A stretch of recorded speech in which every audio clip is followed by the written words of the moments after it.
चाल म्हटले. शरीर आहे पण जास्त वहिनी ना. लग्न झालं का? झाला पोरगी भेटीन ना असं माणसां गेले म्हणतात. चाल वारकरी चाल. अवतार तुम्हा धराया कारण. काय कारण? उद्धाराया जन जड जीवा.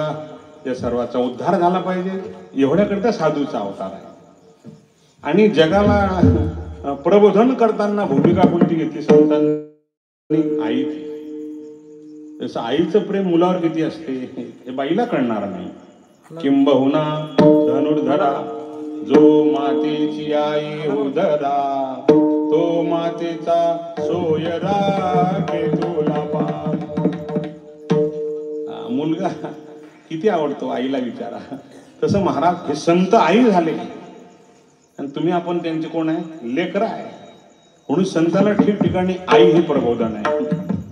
ज्ञानोबरानं सुद्धा सगळ्या संतांनी आई म्हटलं की नाही? हो. ज्ञानराज माझी ज्ञानराज माझी योग्याची मावली.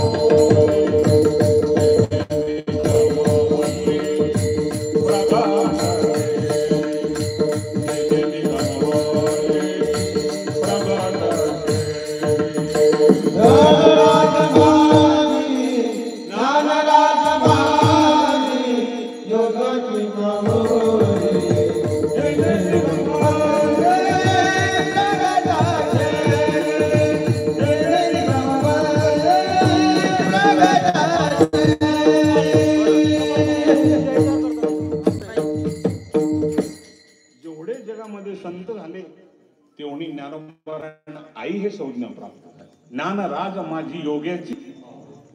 कोणी कोणी म्हटलं? अरे वेद म्हणतो.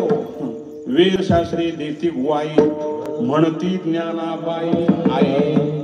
वेदानं म्हणा माऊली आमची आई आहे. ज्ञानाबाई माझी अनाथाची माय एका जनार्दनी पाय वंदित से. अनाथ तो म्हणतो माऊली. वेद म्हणतो माऊली आई आहे. महाराज सांगता ज्ञानराज माझी योग्याची. वेदानं म्हणावं अनाथानं म्हणावं ज्ञानोबरा म्हणजे आई आहे सगळ्या जगाची. म्हणून संतांना आई म्हटलेलं आहे.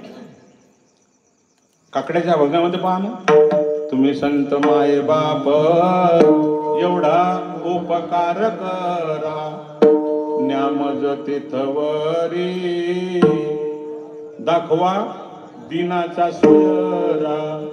किंवा साधू संत माय बाप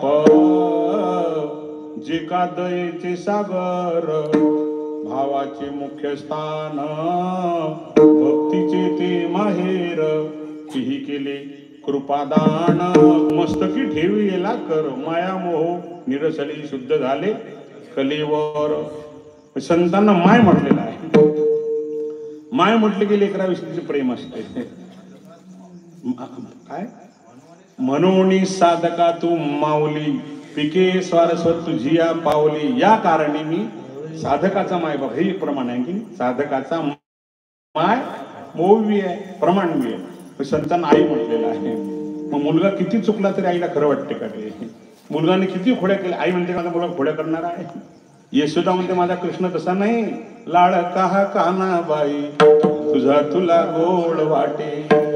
सगळ्या बाय म्हणायला लागल्या तुझा कृष्ण खोड्या करतो.